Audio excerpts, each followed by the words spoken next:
Welcome to the Breakthrough Email Marketing Show. This is Big Jason. I'm discussing all things email based on over 20 years of proven results, not guesswork.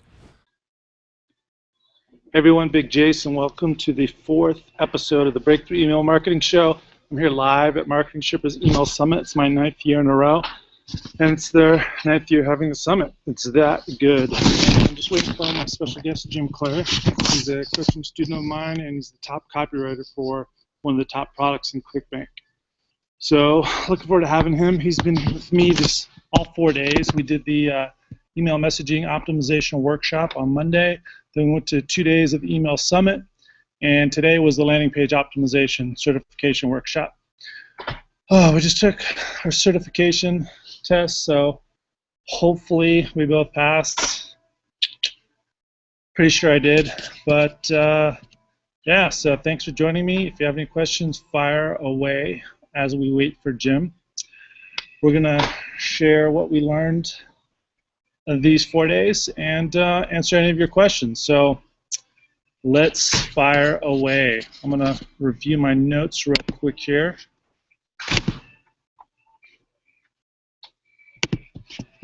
All right. I'm just going to go off the top of my head right now. So, all right. So we learned about value proposition a lot. Basically, if I'm your ideal prospect, why should I buy from you versus any of your competitors? And then there's also process level value propositions. Say, for instance, your call to action in your email. If I'm your ideal prospect, why should I click on the link in your email versus any other email? Or why should I even open your email versus any other email?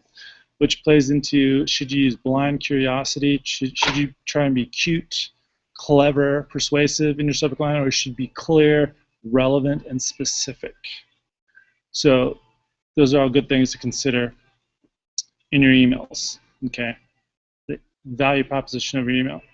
And then we also talked about friction on the landing pages when it comes to your emails, leading people to the landing pages. Is it consistent? Are you coming up with some kind of crazy hook or angle to get them on the landing page, and it's not very consistent with the message in your email? Does it match up to their expectations? Do they know where they are, what they can do, and why they should do it? Here comes Jim. He's going to go get a chair. Yeah.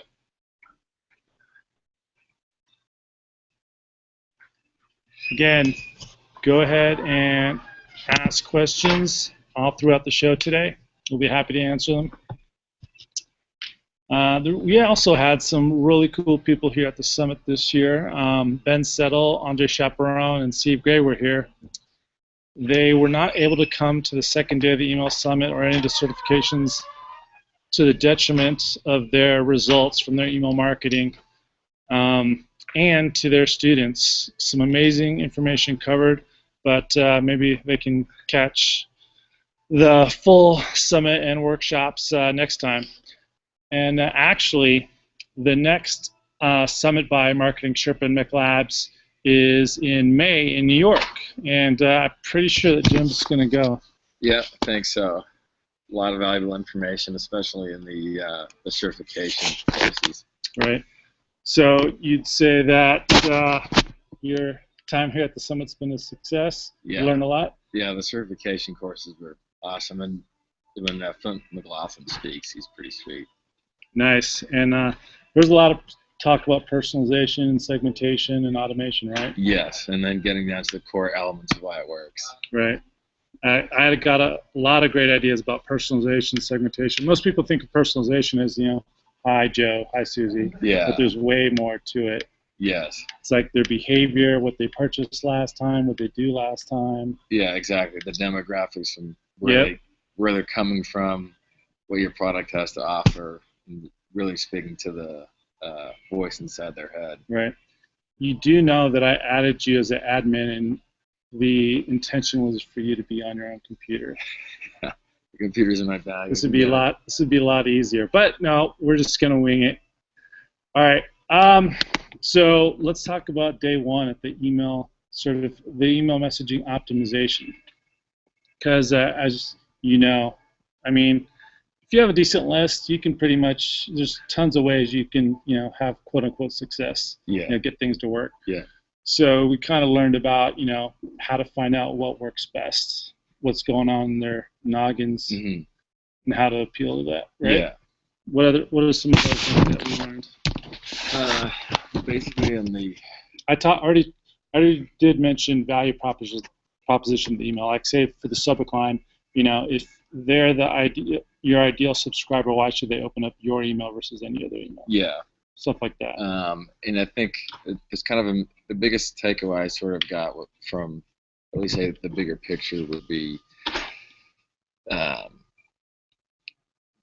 one, the specifics of the email is really, to find out the specifics, you have to kind of constantly be observing what your list is doing. And that's done by testing. That's done by even just noticing what the email is doing. Okay, why do they buy so much of this? And then if it's a test, why did they buy so much of this? Or if it lost, why did it lose? Right. And then using that information to kind of contemplate the language of your next emails. So I think you phrased that as you need to be a customer philosopher. Yeah. It's not trying to be so much of a marketer, but more of a philosopher. And when we do split tests, which is always good, not just like, okay, that won, and then move on. It's like, why did it win? Yeah, yeah. Looking as to why something won or lost. Yeah, for sure. Notice how I did the Siler thing. Yeah. Yeah. Now with email and testing, you don't have to split people's head open literally. No. Cool. All right. So the first day, I have to admit, the first day, other than Flint and the coaching clinics, right? Mm-hmm. Yeah, there's something really cool about the email summit and the optimization summit in May in New York is you get free coaching clinics. I mean, you can schedule up 3, even I've actually had 8, and it's 30 minutes, and you get to go with a Mech Labs optimization expert from another company, and they just give it their time and just give you some really good ideas. Mine was great. I have a new client that does astrology, and I picked female because that's the target market, and she just happened to be in astrology herself, and I got some insane ideas, and I also validated some of my ideas, so I've got a better picture of what I'm going to do. And how did your coaching clinics go?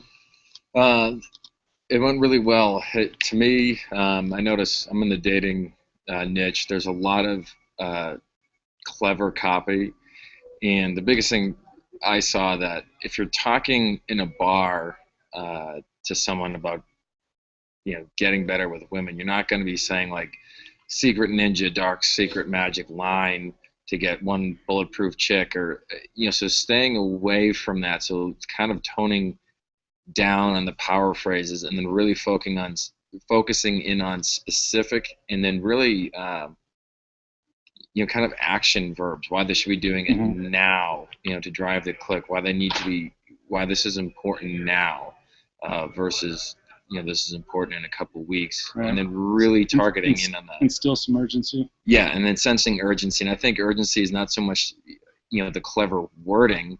You might say something impactful that makes that click, but it's like you really simplifying it down with urgency. It's a balance. Yep. And so we mentioned Dr. Flynn, how he was a highlight. What are your general thoughts about hearing him live for the first time? He's a great speaker. He's passionate. He's very passionate.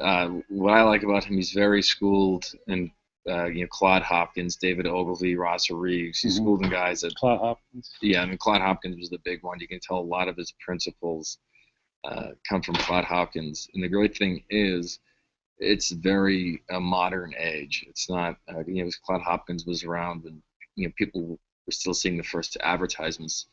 Whereas it's the same principles, but tested over millions and billions of data sources. Right. Yeah, I definitely loved it. And so then we had the second day of the summit. The email messaging certification was Monday. First day of the summit was Monday. Again, Flint was awesome. The coaching clinics were great. I mean, the coaching clinics basically pay for the summit themselves. But the sessions, I have to admit, in 9 years, that was probably the single worst day that really I didn't get a lot out of the regular sessions. Again, the coaching clinics at Flint were great. Then second day, turned it all around. I had some more great coaching clinics, got some different perspectives on some landing pages and some emails, and actually a complete autoresponder sequence. And I talked to Blue Hornet, who my new client uses, and it's just insane how easy it is to do some amazing segmentation and personalization through their capabilities. And I know some marketers I know are just wailing and gnashing their teeth, pulling their hair out, trying to get this stuff done because they use inferior systems. I won't mention who that is, but I think you get the idea. Yeah. Yeah. It's important to have, I mean, the thing I've been taking away from a lot of these, the big corporations, like, I think a lot of their thinking is kind of daft.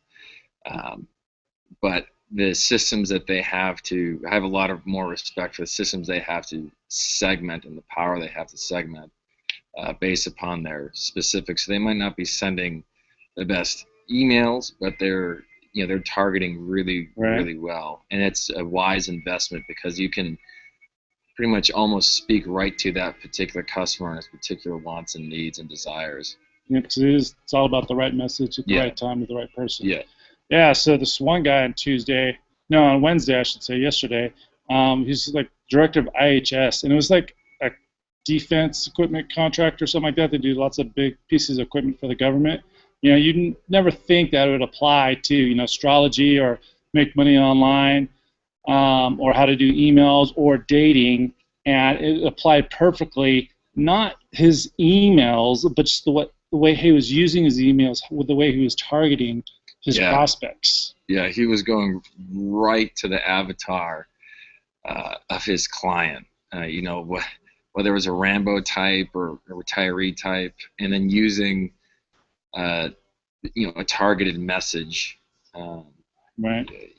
Much more of our market it would be targeted copy and language right to that guy. So if you see, a middle-aged guy, with Birkenstock sandals at a bar, and you want to tell him about survival, and then you see Rambo in the corner, he did very specific language to those guys, and that's really crucial because that's going to make sense to them.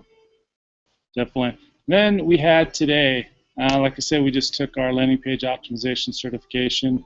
We talked about value proposition again, not only just on the email, but now the landing page, and throughout the entire checkout process. We learned about continuity and congruency, and which is basically, when we're talking about value proposition, it's basically leaving nothing to chance. Once they click the email, you're not saying, okay, great, it's the landing page's job completely. No, because the email started the process, and then you jump into the landing page. Things got to be consistent. And then when they go to the checkout page, you can't just assume that they're going to order just because they clicked on the add to cart. Yeah. So we talked a lot about that, about optimizing the entire funnel. Some really good stuff. And we learned about friction and the difference between friction on the page, which is basically concern about certain things like form fields, things that can decrease conversion, and then anxiety. Whereas you're asking for too much information, or you're not addressing a concern that they have in their mind at the right time. For instance, they're in their credit card information, and you have all your security seals at the very bottom, where they're not even looking at it. Yeah. Yeah, putting that credibility up front where they can see, and especially when they're a big takeaway I got is when the checkout process, really having your cart set up for, because the funnel kind of drives the quantity, and then the further the deeper and they kind of get along the process, you're more looking for the quality.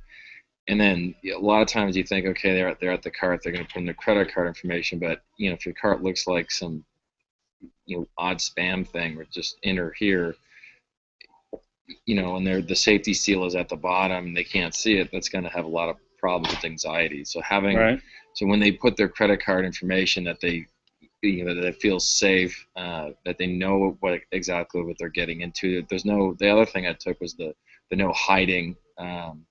You're not hiding that they're going to get continuity. You're not hiding that. You're not dancing around it. It's right there, so they know what they're getting into. Yeah. Transparency. Yeah. Well, are there any questions? If you have any questions, go ahead and fire them away. We got a couple minutes. We're about to get going to Gordon Ramsay's Steakhouse at Paris. Yeah. Sweet. And we're having dinner with actually Andre Chaperon of Autoresponder Managed, so that should be fun. He's going back to Spain tomorrow. And Jim will be going back to Denver, and I'm staying here in Las Vegas. All right, doesn't look like there's too many questions. Feel free to follow up. If you're watching this on the blog, go ahead and leave a comment in the comment field, and make sure that you're here every Thursday at 3 p.m. Pacific, 6 p.m. Eastern. Today was a little special because we had to take the certification. So, Jim, thank you very much. Thank you, Big J. It was awesome having you here the whole time. Good. Yeah, thanks for recommending it. It was sure. Awesome. Cool. All right, guys, Big Jason, if you want to check out my course, Email Response Warrior, it's breakthrough email response strategies based on over 18 years of proven results, over 1 billion emails sent, and has nothing to do about guesswork. Jim's actually a student. What do you think about it? It's awesome. That's the worst testimony ever. I know that. I mean, I'm terrible. My thing is, I'm terrible at coding in anything technical. I mean, I just learned what Command B was, Command Paste, literally about 2 years ago.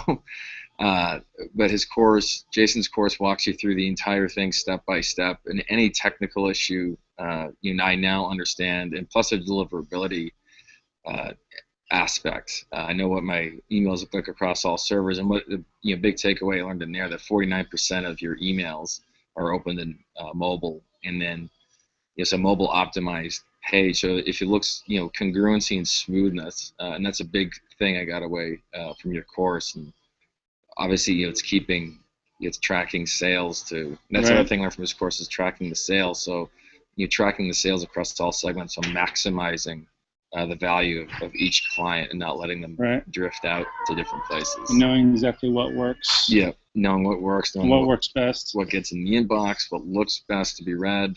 It's huge value.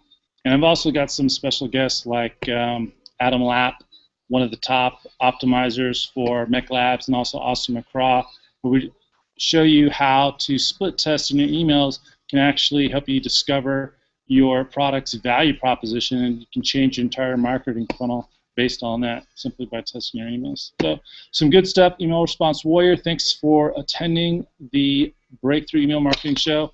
Again, same bunny time, same bunny channel, 3 p.m. Pacific, 6 p.m. Eastern every Thursday. We'll see you then, and I'll talk to you soon. See you guys. See ya. Hey, it's Big Jason. Thank you so much for listening to the Breakthrough Email Marketing Show. For more free information based on over 20 years of proven results and not guesswork, go to breakthroughemailmarketing.com, and I'll see you next time. Thanks.